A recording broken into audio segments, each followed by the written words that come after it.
ज्यादा हो गया है, लेकिन ये सारा इज्जत और जलाल खुदा के नाम को है। आइए जल्दी से एक हवाला निकालें, फिर मैं आपको कहूंगा कि आप प्लीज बैठे सभी। ज़बूर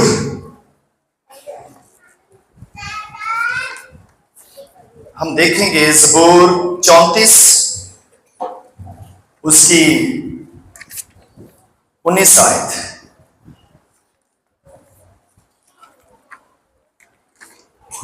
जब सब निकाल ले तो अपना हाथ खड़ा कीजिएगा ताकि हम फिर पढ़ सकें। जी हाँ, निकाला सबने? ज़बूर 34 उसकी हम देखेंगे 19 आयत। और बाइबल मुकद्दस में लिखा है, सागर की मुसीबतें बहुत है। सब पढ़िए मेरे पीछे, सागर की मुसीबतें बहुत है। अब आपकी बारी। लेकिन खुदावन उनको उन सब से रिहाई बख्शेगा। रिहाई बख्शता है। स्कूल कौन कौन जाता है? सभी जाते हैं। चले दोबारा से पढ़ते हैं। सादे की मुसीबतें बहुत है। सादे की मुसीबतें बहुत है। लेकिन खुदावंद उसको उन सब से रिहाई बख्शता है। सभी बैठिए, खुदावंद आपको बरकत दे।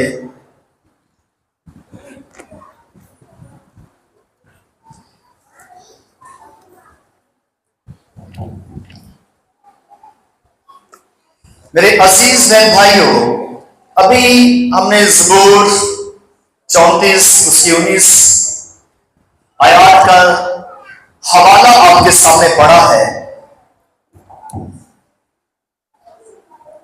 आज हम देखेंगे कि हमारी जिंदगी की हालत क्या है। हमारी जिंदगी की हालत क्या है? कोई बताएगा? कोई बता सकता है? आजादी है। कोई अपनी जिंदगी के बारे में कोई बात करना चाहता हो? ज्यादा लंबा चौड़ा नहीं, सिर्फ 10 सेकंड में, एक लाइन में, एक जुमले में।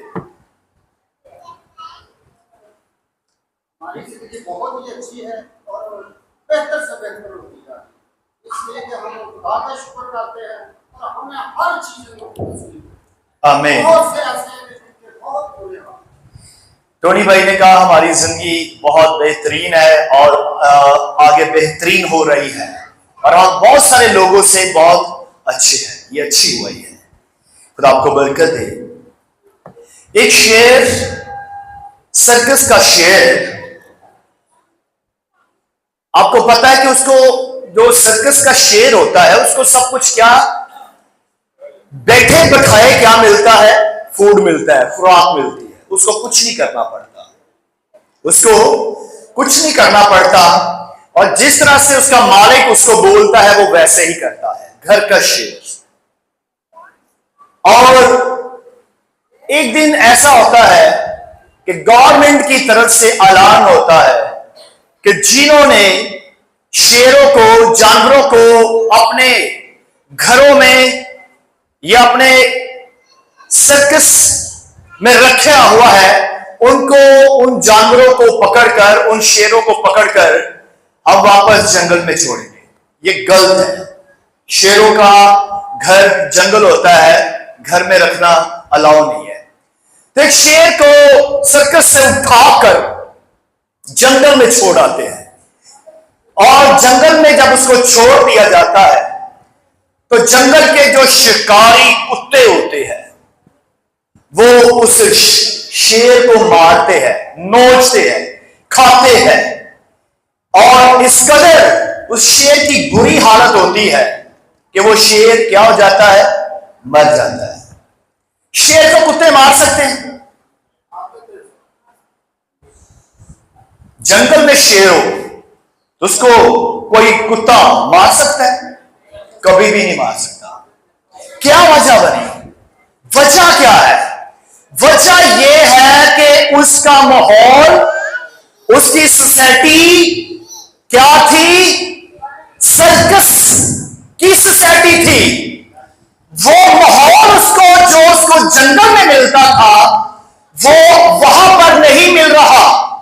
और आज भी बहुत सारे लोग वो सर्कस के इंसान बने हुए हैं, लोगों के इशारों पर चलते हैं। लेकिन जो जंगल का शेर होता है उसको शिकार करना क्या, उसके सामने कोई जानवर नहीं आता। तो जिस तरह से आपको माहौल मिलता है उस तरह से इंसान क्या बन जाता है। वो सर्कस का शेर, उसको वहां पर बैठे बिठाए खाना दिया जाता था, स्टिक उसको मारी जाती थी, उसको सिखाया जाता था, और वो कुत्तों से भी भरकर हो गया कि कुत्तों ने जंगल में उसका क्या कर लिया, शिकार कर लिया है। माहौल बदलिए अपना, अपनी लाइफ को, अपने लाइफ स्टाइल को चेंज कीजिए। आप सर्कस के जानवर या सर्कस के इंसान मत बने, बल्कि आप शेरों की तरह जिंदगी गुजारे। कोई आपको कंट्रोल ना करे, कोई आप पर हुकूमत ना करे। जब आप शेरों की तरह जिंदगी गुजारेंगे तो कोई आपका सामना करने से पहले 100 बार नहीं 1000 बार सोचेगा। क्या ख्याल है? एक सड़क होती है ना, तो सड़क पर जब बकरियां जाती है तो बकरियों को हर कोई कहता है, शांता है, डांटता है, हट जा हट जा, हट हट, साइड पे हो। हर कोई आएगा। क्या ख्याल है? साइकिल वाला भी आएगा और वो बेल बजाएगा, होता है नहीं? तो अगर उसी सड़क पर शेर गुजरता होगा तो है किसी की मजाल जो सामने आए, जो गए हट हट, पीछे हो, साइड पे हो। हाँ जी, कोई आएगा? तो आपको बापू बनने की जरूरत है, आपको शेर बनने की जरूरत है, बकरियां नहीं। जब आप बकरियां बन जाते हैं तो फिर हर कोई आएगा, आपको डांटेगा, झिड़केगा, शोर मचाएगा, हर साइड पे रास्ता दे। और जब आप शेर बनेंगे अपना रास्ता लोग चेंज करते जाएंगे, लेकिन आपको नहीं कुछ कहेंगे। लोग अपना रास्ता क्या करेंगे? चेंज करेंगे, लेकिन आपके सामने नहीं आएंगे। इसलिए आपको क्या बनना है? जंगल का शेर बनना है, कोई आपको कंट्रोल ना करे। हालेलुया। कोई आपको कंट्रोल ना करे। एक पास्टर साहब के पास एक लड़का आया, कहता, पास्टर साहब मैं आपकी तरह बनना चाहता हूं। पास्टर साहब बड़े जबरदस्त, मीर तरीन, बड़ी बड़ी गाड़ियां, गार्ड आगे पीछे, प्रोटोकॉल, सब बड़ा जबरदस्त माहौल। और वो पास्टर साहब के पास आता है, पास्टर साहब मेरे लिए दुआ करें, मैं आपकी तरह बनना चाहता हूं। कहते नो प्रॉब्लम, आओ मैं आपके लिए दुआ करता हूं। अब वो दुआ करता है, ए खुदा इस लड़के का एक्सीडेंट हो जाए। क्या हो जाए? क्या हो जाए? पादरी साहब मैं दुआ करवाने आया हूं कि मैं आपकी तरह बन जाऊं, मैं अपनी टांगे तड़वाने नहीं आया। भाई साहब मेरे लिए दुआ करें। कहते चलो ठीक, आ जाओ। कहते खुदा मैं दुआ करता हूं, ये 6 महीने हॉस्पिटल में बीमार पड़ा है। पादरी साहब क्या हो गया आपको? मैं सर दुआ करवाने आया हूं कि मैं आपकी तरह, जब आप बोलते हैं, कलाम सुनाते हैं तो अच्छा लगता है, मैं आपकी तरह खातम बनूं। तो मैं हॉस्पिटल में नहीं जाना चाहता, मैं कलाम सुनाना चाहता हूं, प्लीज जरा दुआ करें। कहते आओ मैं दुआ करता हूं। ऐ खुदा मैं चाहता हूं कि इसको 3 महीने कैद हो जाए। पादरी साहब क्या हो गया है? वो कहता है जनाब आपको मेरी कामयाबी तो नजर आ रही है, आपको मेरी कामयाबी नजर आ रही है, मेरी गाड़ी नजर आ रही है, मेरा बंगला भी नजर आ रहा है।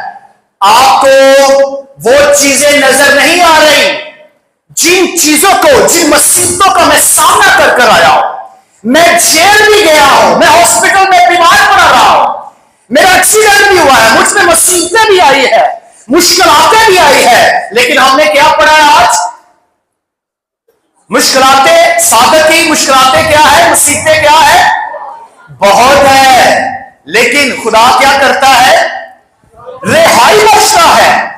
तो वो लड़के को, उस लड़के को नजर आ रहा है पापी सब बहुत जबरदस्त है, बड़े बेहतरीन है, लेकिन जो मुसीबतें उसने झेली, बर्दाश्त की है, सामना किया है, वो लड़के ने नहीं देखा। आप लोगों के सर के ऊपर जो ताज है उसको देखते हैं, लेकिन आप क्या देखते हैं? पास्टर साहब के सर के ऊपर जो ताज है उसको देख रहे हैं, लेकिन जो पादरी साहब के पांव के नीचे छाले निकले हुए हैं, पांव के नीचे जो जख्म बने हुए हैं, आप उनको नहीं देखते।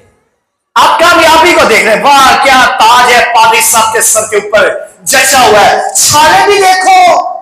ये ताज पाने के लिए जिन इंगारों पर, जिन रास्तों पर वो गुजरा है, मुसीबतों का सामना किया है, आग का सामना किया है, जरा वहां पे भी तो देखो जहां को कामयाबी नजर आ रही है। आपको सब कुछ नजर आ रहा है, अच्छा है, लेकिन कभी जानकर छाले निकले हुए हैं, पांव खराब हो गया है, प्रॉब्लम है, चला नहीं जाता, जिस्म में दर्द है, कामयाबी नजर आ रही है। तो इसलिए आज का इंसान जो है जरा अपनी हालत पर गौर करे। कोशिश करते हैं कि हम बहुत जल्द बहुत सब कुछ हासिल कर लें, लेकिन सब कुछ हासिल करने के लिए आपको आग का सामना करना पड़ेगा। किसका सामना करना पड़ेगा? किसका सामना करना पड़ेगा? हम लोग हिम्मत हार जाते हैं, हम कहते हैं ये काम हमसे नहीं हो सकता, ना उम्मीद हो जाते हैं। आपको मालूम है जब मूसा मिस्र से भागा तो वो अपने ससुराल चला गया, और वहां पर वो क्या करने लगा? अपने ससुर की भेड़ बकरी चराने लगा। अब उसके ज़हन में यही है कि ये मेरा काम है, बस अब मेरा जो जिंदगी का मकसद है, मेरा काम यह है कि अब मैंने अपने ससुर की ससुराल में जाकर क्या करनी है? सेवा करनी है, खिदमत करनी है, भेड़ बकरी चरानी है। अब ये इस बात को लेकर मूसा जो है इसी जगह पर ठहरा हुआ है। अब उसके दिमाग के अंदर यही बात है, यही मेरा काम है। वो अब तन्हा है और उसके अंदर उसके सिर में अब कोई नेक्स्ट प्लान ही नहीं आ रहा, कोई मंसूबा ही नहीं आ रहा। उसने हार मान ली है कि अब मेरे पास क्या है जिंदगी में, सिर्फ भेड़ बकरी है और मैंने यही काम करना है। तन्हा है, नाउम्मीद है। और आज भी बहुत सारे लोग यही शायद समझते हैं कि आज वो जहां पर है या जो कुछ वो कर रहे हैं, वो यही समझते हैं कि बस अब लाइफ जिंदगी यही है, यहां तक पढ़ना था, यही काम करना है, अब मुझे इससे आगे नहीं बढ़ना। ना उम्मीद हो चुके हैं, टूटे हुए हैं। लेकिन जब आप ना उम्मीद हो जाते हैं, जब आप तन्हा पड़ जाते हैं, तब क्या होता है? तब खुदा आपसे बात करता है। तब क्या होता है? खुदा आपसे बात करेगा, कलाम करेगा, क्योंकि हमारा खुदा नामुमकिन को, और सुनते लोगों बोलो, हमारा खुदा नामुमकिन को। थोड़ा सा होश आया, अभी उठे नहीं आप? अभी नहीं उठे, सिर्फ नींद से थोड़ी सी हलचल हुई है। हमारा खुदा नामुमकिन को, अभी भी आप बिस्तर पर है, उठना है, आवाज बुलंद करनी है। हमारा खुदा नामुमकिन को, आप उठकर बिस्तर के ऊपर ही बैठे हुए हैं, बिस्तर से नीचे नहीं उतरे अभी आप। हमारा खुदा नामुमकिन को, आप खड़े हुए हैं, अभी चले नहीं है। हमारा खुदा मुमकिन को, सोच से बोलिए ना। मुझे इतनी मेहनत इस जुमले पर नहीं करनी चाहिए, बल्कि जो मैं बोलूं तो आपका रिप्लाई मुझसे ज्यादा आना चाहिए, जबरदस्त रिप्लाई आए, जवाब आना चाहिए। हमारा खुदा नामुमकिन को। अभी भी बहुत सारे लोग हैं जो नहीं बोले, मैं उनका नाम ले सकता हूं, मैं उनका नाम ले सकता, वो कहेगा हाँ मैं नहीं बोला। चलिए आगे बढ़ते हैं, खुदा आपको बरकत दे। तो हमारा खुदा नामुमकिन को क्या कर देता है? मुमकिन बना देता है। और मूसा बस यही सोच रहा था कि बस अब मेरा यही काम है, अब मेरा बस यही काम है कि अपने ससुराल की सेवा करनी है। कितने लोग हैं जो अपने ससुराल की सेवा करते हैं? कोई बात नहीं, हाथ खड़ा करे ना करे, करते हैं क्या नहीं? और भाई सेवा करनी कोई बुरी बात नहीं, अच्छी बात है। मैं खिदमत की बात कर रहा हूं, हम लोग भी करते हैं, नो इश्यू, करनी चाहिए। और जब आपका ससुराल है तो ससुराल है तो इकरार करें और आपको खिदमत करनी चाहिए। और मूसा साहब तन्हा अब उसके पास कोई प्लान नहीं है। जहां इंसान तन्हा हो जाता है, जहां इंसान अकेला पड़ जाता है, जहां इंसान को मालूम पड़ता है कि बस अब यही जिंदगी है और अब मैंने यही काम करना है और आगे मेरे लिए कोई तरक्की का रास्ता नहीं है, तब खुदा आपसे बात करता है। हालेलुया। तब खुदा आपसे क्या करता है? तब खुदा आपसे बात करता है। और खुदा ने उससे बात की, और बात क्या की कि जा मेरी कौम को क्या कर, निकाल। वो मिस्र की गुलामी में है, उसको निकाल। और इंसान जब तन्हा होता है, टूट जाता है। आपको मालूम है लाजर भाई को जानते हैं आप? लाजर भाई 11 बाप, यूहन्ना 11 बाप, उसकी दो बहनों का नाम क्या था? मार्था और मरियम। लाजर मर जाता है और मरियम और जो मार्था है ये भी अब नाउम्मीद हो चुकी है, तन्हा, टूटी हुई, रो रही है। मार्था, भाई रूठ गया है, भाई जुदा हो चुका है। और मैंने आपको बताया कि जहां इंसान टूट जाता है, तन्हा हो जाता है, वहां पर खुदा का जलाल जाहिर होता है। और इंसान कब टूटता है, रोता है? जब उसको अपने रिश्तेदारों की तरफ से, अपने दोस्तों की तरफ से, चारों तरफ से इनकार हो जाता है। जब सारे रिश्तेदार, बहन भाई, दोस्त जब आपको तन्हा छोड़ देते हैं, तब इंसान टूटता है। इंसान टूटता नहीं है अगर उसके दोस्त, उसके बहन भाई, रिश्तेदार खड़े रहें। जितनी भी बड़ी मुसीबत आए, प्रॉब्लम आए, गम आए, तूफान आ जाए, नहीं टूटता।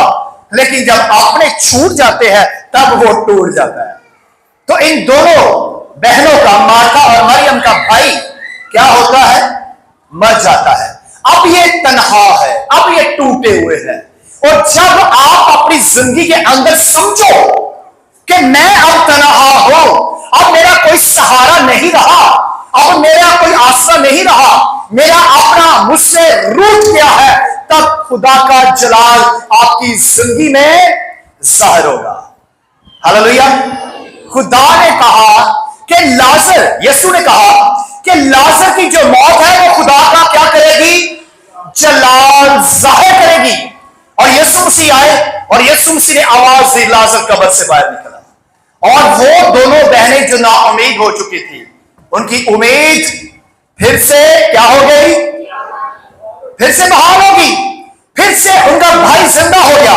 तो आज मैं आपको बताना चाहता हूं कि आपके अपने सपने, रमान, बहुत सारी ख्वाहिशें, जो कुछ आप करना चाहते हैं, अगर आप समझते हैं वो मर गया, खत्म हो गया, खत्म, बस लाइफ, बस अब मैं यही काम करूंगी, अब मेरा कोई कामयाबी का दरवाजा नहीं है, रास्ता नहीं है, मैं आगे नहीं बढ़ सकती, अब ये नामुमकिन है, अब ये काम मुझसे नहीं हो सकता, आप गलत बोल रहे हो। जहां आप नाउम्मीद होते हैं, जहां आपकी कोशिश, आपकी मेहनत टूट जाती है, खत्म हो जाती है, मेरे यीशु का जलाल वहां से शुरू होता है। मेरे यीशु वहां से आपकी जिंदगी में काम करता है, जब आप चारों तरफ से टूट जाते हैं। पतरस का पता किसी को? पतरस सारी रात क्या करता रहा? मेहनत, मछली पकड़ने वाला, लेकिन मेहनत करता है। सारी रात उसने मेहनत की, अब नाकाम हो गया, अब माहिरगीर है, ये बड़ा अच्छा खिलाड़ी है, मछली पकड़ने वाला है, लेकिन नाकाम हो गया, मछली नहीं आई, जीरो लाइफ। आज इस बात को सीखिएगा। अगर आप समझते हैं कि आप अपने एजुकेशन में, मैं कलाम सुनाता हूं, मैं समझू कि मैं बहुत बढ़िया कलाम सुनाता हूं, या आप लोग कहते हैं कि मैं बहुत अच्छा बजाता हूं, गाता हूं और बहुत अच्छी दुआ करती हूं, तो याद रखिएगा, एक वक्त आएगा कि अगर आपको अपने इन चीजों पर घमंड है कि मुझसे बड़ा कोई नहीं भाई, मैं बहुत बेस्ट हूं, मैं सबसे अच्छा हूं, तो खुदा आपको जीरो बना देता है। जब आप अपनी लाइफ के अंदर अपनी नेमतों पर या अपने हुनर पर, अपने स्किल पर आना आ जाती ना, गरूर आ जाता है, तो खुदा आपको क्या बना देता है? क्या बना देता है? जीरो। और याद रखिए, जहां तू जीरो बनेगा वहां हीरो आएगा। वहां एंट्री किसकी होगी? हीरो की। और हीरो आकर क्या कहेगा? जाल गहरे में डाल। जाल कहां डाल? गहरे में डाल। और याद रखिएगा, ये पतरस की हालत है कि ये सब कुछ कुछ माहिर है, साल है, ये शागिर्द है इसके, लेकिन एक वक्त आया कि ये जीरो हो गया। सारी रात मेहनत की, और याद रखिए जब आप जीरो हो जाते हैं तब हीरो की एंट्री होती है, और उस हीरो का नाम तू ही तो हीरो नहीं बनाया है, तू ही कुछ और बनाया है। जब हीरो की एंट्री होती है तो म्यूजिक बजता है, धन धन एंट्री होती है, शोर होता है जब हीरो की एंट्री होती है। तो जब यस्सु की एंट्री होती है तो यस्सु पतरस को क्या कहता है, जाल कहां डाल, गहरे में। और जब जाल डाला तो फिर क्या हुआ, मछली आना शुरू हो गई, बहुत मछली आई, इतनी मछली आई कि जाल फटने लगा।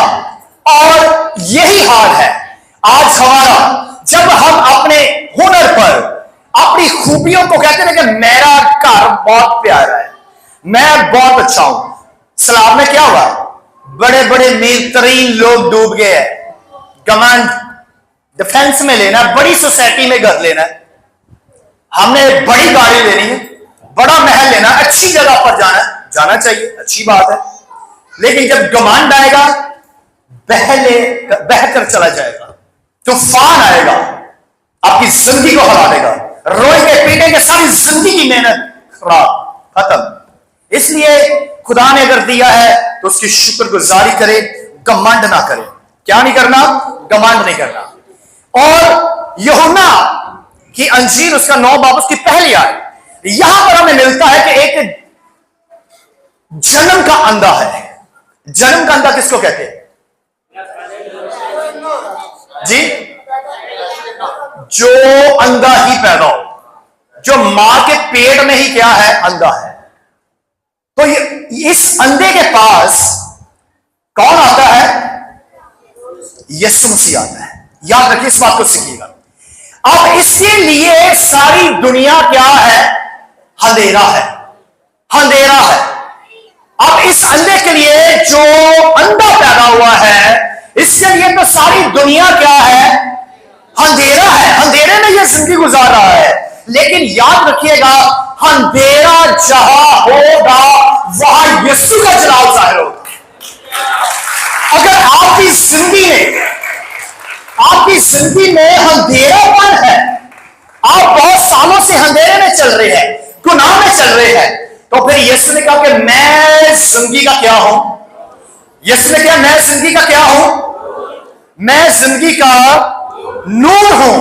और जब यीशु इस अंधे की जिंदगी में आ जाता है तो यीशु ने इसकी आंखों को क्या कर दिया, खोल दिया, अंधेरा खत्म हो गया। और आज भी खुदा का बेटा यीशु नासरी आपकी जिंदगी के अंदर आकर उजाला करना चाहता है, आपको रोशन करना चाहता है। आपकी आंखें हैं लेकिन आप देख नहीं रहे, आपके कान हैं लेकिन आप सुन नहीं रहे। इसलिए बाइबल कहती है कि ये देखते हुए नहीं देखते। तो मेरे अजीज बहन भाइयों, इस जहान के खुदा ने हमारी आंखों पर क्या बांध दी है, पट्टी बांध दी है, पर्दा डाल दी है। तो इसलिए खुदा का बेटा दुनिया में आया ताकि वो अपनी पट्टी को क्या करे, हटा सके और आपकी आंखों को रोशन करे, आपको रूहानी तौर से बरकत दे सके, रूहानी आंखें दे। और यीशु मसीह आया और उसने इस अंधे की जिंदगी में जो अंधेरापन था उसको दूर किया। याद रखिएगा, आपकी जिंदगी में अगर अंधेरापन है तो वो सिर्फ और सिर्फ यीशु की जात है। यीशु है जो आपके अंधेरेपन को रोशनी में तब्दील करने की कुदरत रखता है। हालेलुया। तो इसलिए यीशु मसीह जो है वो हमारी जिंदगी को रोशन करता है। क्या करता है? सिदरक मिस्रक अब्दुलरंजू, इनको जानते आप हैं? इनको आदर हुआ मुल्क के अंदर कि जो बादशाह ने मूर्ति बनाई है उस मूर्ति को सजदा किया जाए। इनका गुनाह क्या है कि ये जिंदा खुदा की क्या करते हैं, इबादत करते हैं और उसी को सजदा करते हैं। और ये बात कुछ साथियों को हजम नहीं हुई और ऐलान हुआ कि जो मूर्ति बनाई गई है उस मूर्ति को सजदा किया जाए, लेकिन इन्होंने नहीं किया। इन्होंने कहा कि भाई आपका जो कानून कहता है आप अपने कानून के मुताबिक करो। और सजा क्या थी कि अगर कोई मूर्ति को सजदा नहीं करता तो उसको आग की भट्ठी में फेंक दिया जाएगा। सुन लीजिएगा, इन्होंने कहा जल्दी करो, हमें आग में फेंको, लेकिन हम आपकी बनाई हुई मूर्ति को सजदा नहीं करेंगे। इन तीनों ने क्या कहा कि हम आपकी बनाई हुई, बादशाह को कहा कि हम आपके हाथों की बनाई हुई मूर्ति को सजदा नहीं करेंगे, हमें आग में फेंको। और हमारा खुदा जो है वो हमें बचाने की कुदरत रखता है। और हम कहते हैं आज जो इंसान है ना, वो जब थोड़ी सी मुश्किलात में पड़ता है तो वो कहता है कि खुदाया हमें जल्दी से निकाल, हमें इस प्रॉब्लम से बचा, हमें इस कर्जे से बचा, हमें इस बीमारी से बचा। लेकिन खुदा जो है वो बड़ा मेहरबान खुदा है। याद रखिएगा, हम कहते हैं लेकिन खुदा हमें आग से बचाना चाहता है, लेकिन वो चाहता है कि पहले आप आग में जाएं। आग में जाएंगे तो आग से निकालेगा कि नहीं? आपको आग लगी नहीं रही तो आप कह सकते हमें आग से बचाया जाए? क्या ख्याल है? आपका खुदा आपको आग से नहीं बचाता, बल्कि आपका खुदा आपको आग में आकर बचाता है। आपका खुदा क्या करता है? वो आग से नहीं बल्कि वो खुद भी आग में आता है और आपको आग में आकर आपको बचाता है। तो ये ऐसा ईमान होना चाहिए, आपको याद होना चाहिए, इस बात को अपनी जिंदगी में लेना है। और आगे ये हालात आने हैं, आगे ये मौसम आएगा कि आपको पकड़ा जाएगा, मारा जाएगा, घसीटा जाएगा, लेकिन आपने डरना नहीं है। इन्होंने कहा कि जिसकी हम इबादत करते हैं वो क्या करेगा? वो खुद हमें क्या करेगा? वो खुद हमें बचाएगा। एक नारा लगा सकते? कोई नारा लगाना पसंद करेगा? जी, कौन लगाएगा? टोनी भाई नारा लगाएगा। बोलो खुदा यीशु मसीह के नाम की जय, खुदा यीशु मसीह के नाम की जय, हालेलुया हालेलुया हालेलुया आमीन। अच्छा, कुछ लोग गवाही देना बड़ा पसंद करते हैं। गवाही देनी चाहिए, मैं भी कहता हूं गवाही देना बड़ी अच्छी बात है। जब खुदा आपकी जिंदगी में काम करे तो आपको गवाही देनी चाहिए। आपको याद होगा याई की बेटी यीशु मसीह के पास शागिर्द आते, और सॉरी याई के नौकर आते हैं और कहते कि हमारे साथ जो है उसकी बेटी बीमार है और आप आए और उसको अच्छा कर दे, वो मरने के करीब है। अब याद रखिएगा, जब वो याई के घर जा रहे थे तो रास्ते में उसको एक औरत मिलती है। रास्ते में उसको एक औरत मिलती है जिसके 12 साल से क्या था? खून बहता था, खून बहने की बीमारी थी। अब वो आती है और यीशु मसीह के पास आकर यीशु मसीह का चुपके से आकर उसका पल्ला छू लेती है और वो शिफा पा जाती है। क्या इतना ही है? नहीं, सुनिए, अब 12 साल जो उसने जिंदगी में इस मुसीबत का, इस बीमारी का सामना किया है, 12 साल में उसके साथ जो कुछ हुआ, उसने आकर वो गवाही सुनाई, यीशु को बताया कि 12 साल, ये गवाही की मैं बात कर रहा हूं।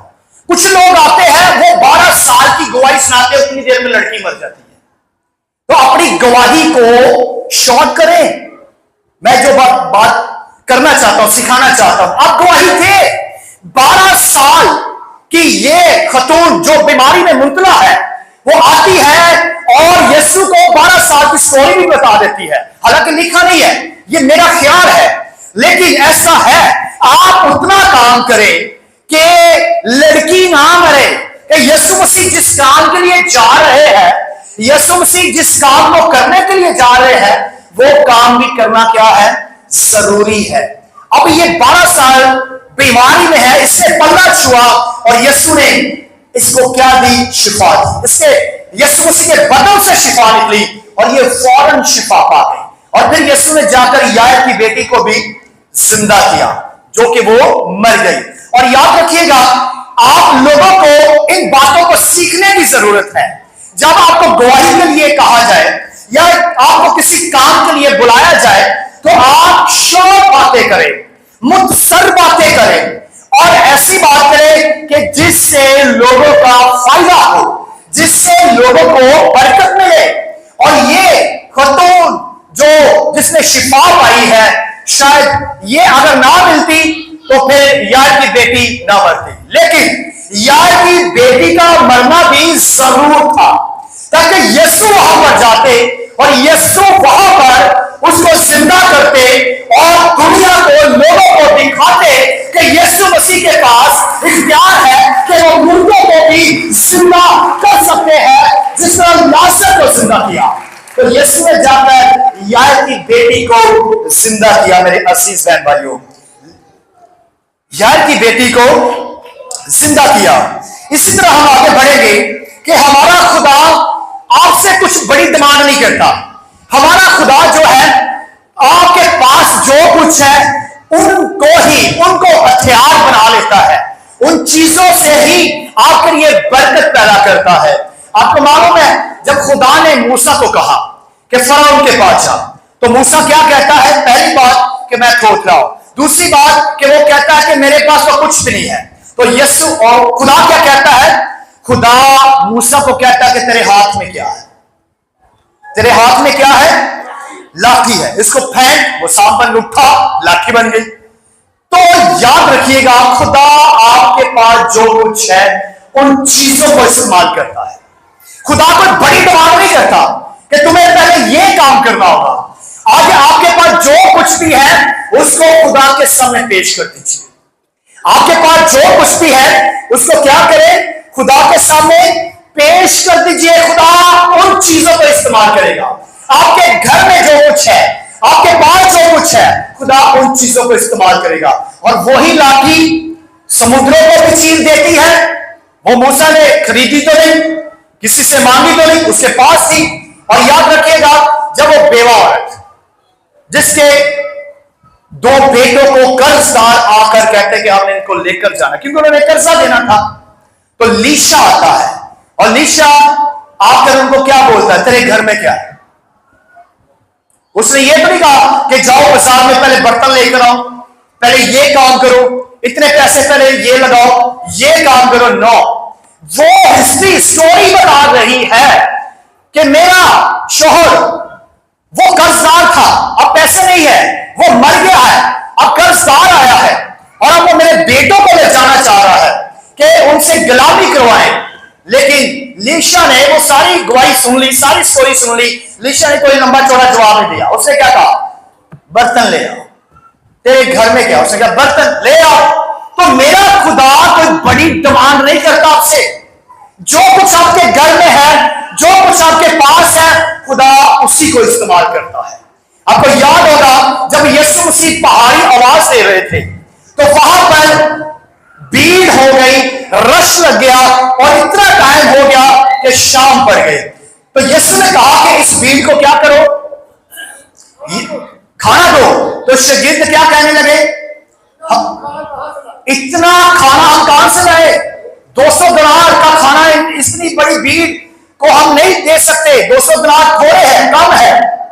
तो वहां पर किसी ने कहा एक बच्चा है, उसके पास क्या है? उसके पास क्या है? एक टिफिन है। यीशु ने कहा ठीक है, नहीं है, कोई मसला नहीं है, आप बाजार मत जाओ। मैं क्या कह रहा हूं कि जो कुछ आपके पास है खुदा उन चीजों को इस्तेमाल करता है। कोई बड़ी टेंशन लेने की जरूरत नहीं है कि पादरी साहब को कुछ पला हुआ खाना खिलाना है या बछड़ा करना हलाल तो वो खिलाना। नो, आपके घर में जो कुछ भी है वो सामने पेश कीजिए। तो वो बच्चा आपका टिफिन लाता है। टिफिन में कितने खाना था? बस इतना ही था। उस टिफिन पर खुदा ने क्या दी? बरकत दी। और मैं आपको बताना चाहता हूं कि आज आपको भी ये टिफिन खुदा की हजूरी में लाने चाहिए। और ये अगर हम रूहानी तौर से इस बात को देखें तो ये टिफिन आपका दिल भी है। अब ये टिफिन क्या है? आपका दिल है। और आप यीशु के हाथों में जब दे देंगे तो आपके दिल में खुदा बरकत देगा, आपको बरकत में बरकत देगा। और आपको ये टिफिन खुदा की हजूरी में पेश करने की जरूरत है। और जब आप अपनी जिंदगी खुदा को देंगे उस पर बरकत आएगी। और आपकी जिंदगी से सारा मोहल्ला, सारी भीड़ बरकत पाएगी। सारे लोग क्या करेंगे? खाना खाएंगे। मेरे अजीज बहन भाइयों, आखिरी हवाला पढ़ूंगा, उसके बाद हम इसको खत्म करेंगे। जो सादा लोग होते हैं ना, जो सादा, बिल्कुल सादा लोग होते हैं, सादा लोग बिल्कुल सादा होते हैं। हर कोई आता है और उनका भरपूर फायदा उठाते हैं। जो बिल्कुल सादा पर्सनैलिटी होती है, इतना सादा भी नहीं होना चाहिए। अब सुनिए एक बात, कारपेंटर जो होता है उसके ज्यादा जब वो काम करता है तो वो किन चीजों को ज्यादा इस्तेमाल करता है? कोई बता सकता है किस चीज को ज्यादा इस्तेमाल करता है किसी चीज को जोड़ने के लिए? जी हाँ जी, कील। अब मैं आपको बताता हूं, ये कारपेंटर जो होता है वो पता क्या करता है? जो खराब कील होते हैं ना, वो क्या करता है? साइड पे, और जो सीधे होते हैं, जो बिल्कुल सादा से होते हैं, उसको पकड़ता है और दीवार के साथ ठोक देता है। क्या करता है? सीधे लोगों को ठोक दिया जाता है, सीधे लोगों को ठोक दिया जाता है। तो जो कील खराब होते हैं उनको साइड पे लगा देते हैं। साइड पे लगाओ।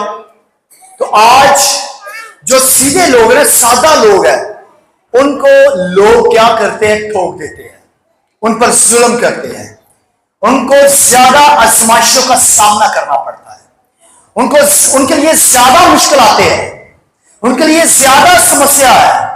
और हर कोई आता है और सीधे बंदे को आकर उसका काम तमाम कर देते हैं। लेकिन उसको ठोका तो जाता है, सीधे कील को ठोका तो जाता है, लेकिन उस जो सीधा कील होता है उसका काम है, वो काम क्या करता है? दो लकड़ियों को जोड़ने का काम करता है। समझ आ रही है कि नहीं? सीधा कील क्या करता है? जोड़ने का काम करता है, लकड़ी को लकड़ी के साथ जोड़ देता है। कील का काम क्या है? उसको जोड़ना, दो लकड़ियों को आपस में जोड़ देना। तो ये सीधे लोगों का फायदा भी बहुत है। ये दिल के सादा, दिल के साफ, चाहे लोग इनको जो मर्जी कहें, लेकिन ये झूठ नहीं बोलते।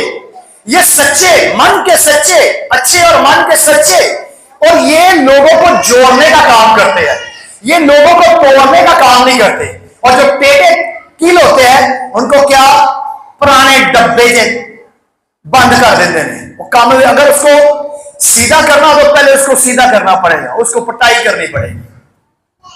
क्या ख्याल है? लेकिन ये सीधा लोग जो है ये जोड़ने का काम करता है। मैं आपको बताना चाहता हूं, आपको सीधा बनने की जरूरत है। और जब आप सीधा बनेंगे तो आपको ठोका जाएगा, आप पर लानतान होगी, आप पर आजमाइशी होगी, आप पर उंगलियां उठेगी, क्योंकि आप काम क्या कर रहे हैं? सुलह का। आप काम क्या कर रहे हैं? अमन का। आप काम क्या कर रहे हैं? मोहब्बत का।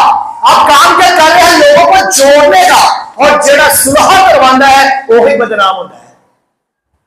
दो बंदे झगड़ते हो ना, जरा सुलह कराना है उन्होंने दो पै जाती है। सॉरी साजी, सॉरी, होता कि नहीं? तो सीधे लोग जो है ये खुदा को पसंद बड़े, याद रखिएगा, सीधे लोग खुदा को पसंद बहुत है। और सीधे लोग ही चर्चों को जोड़ते हैं, खानदानों को जोड़ते हैं। और जो टेढ़ा आता है वो जोड़ेगा किसी को? और लकड़ी उफाड़ देगा। टेढ़ा केले ठोकोगे वो लकड़ी उफाड़ेगा। क्या ख्याल है? और वो टेढ़ा होगा, सीधा नहीं होना। टेढ़े ने टेढ़ा ही होना है, उन्हें सीधा करने की कोशिश ना करो। जो सीधे लोग हैं उनको इज्जत दीजिए, उनकी कदर करें, क्योंकि वो जोड़ने वाले हैं, वो आपको मजबूत करने वाले हैं। और आखिरी बात कर कर हम इसको खत्म करेंगे कि आज का जो कलाम है वो ये है कि अपने आप को क्या करना है? हमने खुदा के कलाम के मुताबिक चलाना है। लोग आपको परेशान करेंगे, याद रखिएगा, तंग करेंगे, मारेंगे, हर तरह से जितना भी हो सकता है लोगों की तरफ से कोई कसर नहीं रहेगी। वो आपको मारेंगे, आग में फेंकेंगे, लेकिन आपको क्या करना है? खुदा पर भरोसा रखना है, उस पर तवक्कल करना है और उसके नाम को इज्जत और जलाल देनी है। आइए अपनी आंखों को बंद करें, दुआ करें। जोरदार ताली बजाइए यीशु के जलाल के लिए।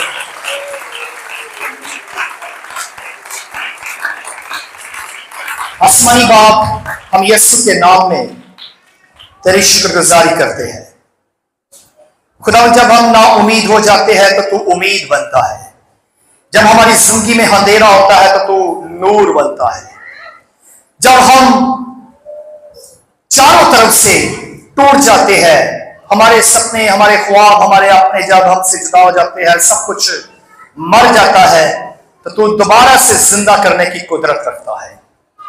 आज इस कलाम के वसीला से खुदावंद हम सबको बरकत दे और खुदावंद ये कलाम उनकी जिंदगी में घर करे। यीशु के नाम से आमीन।